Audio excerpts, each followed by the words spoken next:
This is the third and last part of my lecture on external force convection. You have seen the difference in Nusselt number obtained for flow over flat plate depending on whether the flow over the flat plate is laminar or turbulent, and also depending on the boundary condition stated on the flat plate, whether it is constant temperature explicitly given or constant heat flux. Now, knowing the Nusselt number, you may then obtain your convective heat transfer coefficient. Here we look at cylinder in cross flow. Another geometry is commonly found around us. An example here, circular cylinder. There are non-circular cylinder as well, like the rectangular cylinder. Let's have a look at the physics of the formation and separation on a circular cylinder in cross flow. So, as the fluid approaches the circular cylinder, the velocity is 0 at the forward stagnation point. Now, the pressure is increasing. Right here becomes a maximum. Now, the flow from the stagnation point along the distance x, the streamline coordinate, starts to increase while the pressure decreases.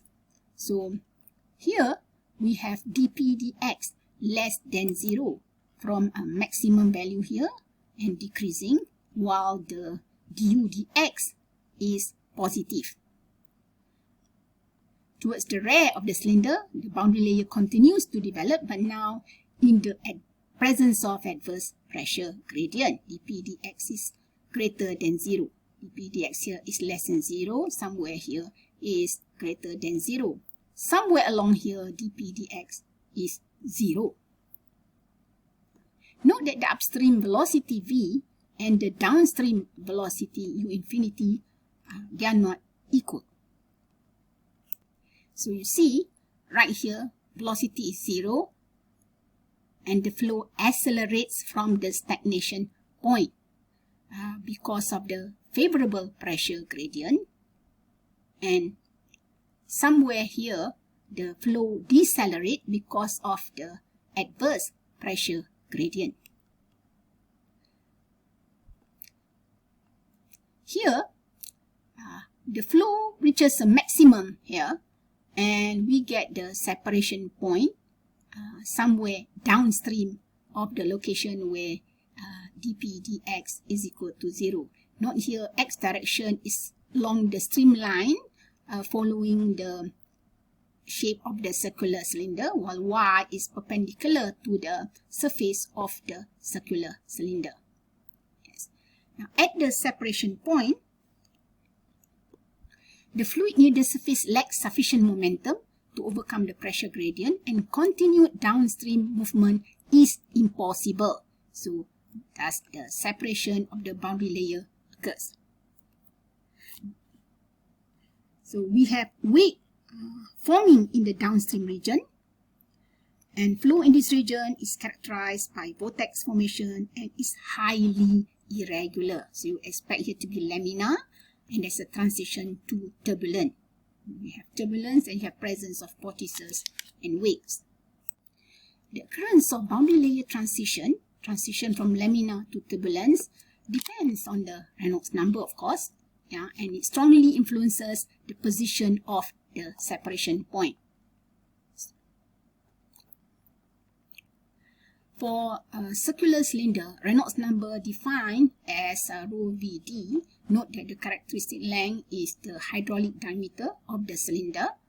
If it's a circular cylinder, the hydraulic diameter will be the same as the diameter of the cylinder.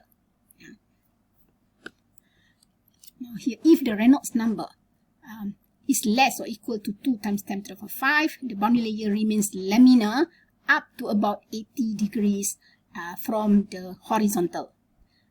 However, if the Reynolds number is greater equal to 2 times to the power 5, the boundary layer transition to turbulence starts to occur.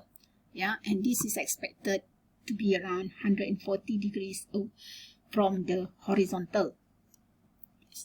So we look at the analysis, looking at the Nusselt number. Here, for Prandtl number greater or equal to 0.6, for flow over a cylinder, according to Hilpert, we have 737. Note that the fluid properties are evaluated at the film temperature, and values of the constant C and the index M may be obtained from table 7.1. So depending on the Reynolds number, you can get the related C and M. That is for circular cylinder. Equation 737 may also be used for non-circular cylinders. Yes, and you can get the values of the C and M from table 7.1, I believe, in your Chengel textbook. The table I have here is from Incropera, but no matter, you'll get the information as well from the Chengel textbook. There are other correlations, of course. Churchill and Bernstein, before I heard about Churchill and Ozo, now it's Churchill and Bernstein propose a single comprehensive equation for all range of Reynolds number and a wide range of Prandtl number 735, and fluid properties evaluated at film temperature. It correlates data well for Reynolds Prandtl greater than 0.2 with uncertainty about 30%. Zukauckas recommended the following for the circular cylinder in cross flow with uncertainty of plus or minus 15%, 742, where all properties are evaluated at T infinity. Note, this is the free-stream temperature, not at the film temperature. Except for PRS, the Prandtl number is evaluated at the surface temperature, and values for M and N are taken from the following table. So if the Prandtl number is less or equal to 10, you have N is equal to 0.37. And if Prandtl number is greater or equal to 10, then N is 0.36. The next geometry, we have the flow over the sphere. So we have the Whittaker correlation, 736, where all the properties are evaluated at T infinity, free stream temperature. It's no longer film temperature, except for the viscosity here, it's evaluated at the surface temperature.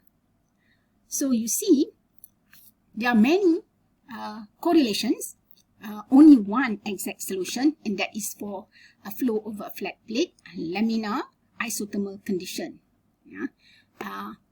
Other geometries, we have different Nusselt number correlation and consequently different convective heat transfer coefficient. So which one do you choose?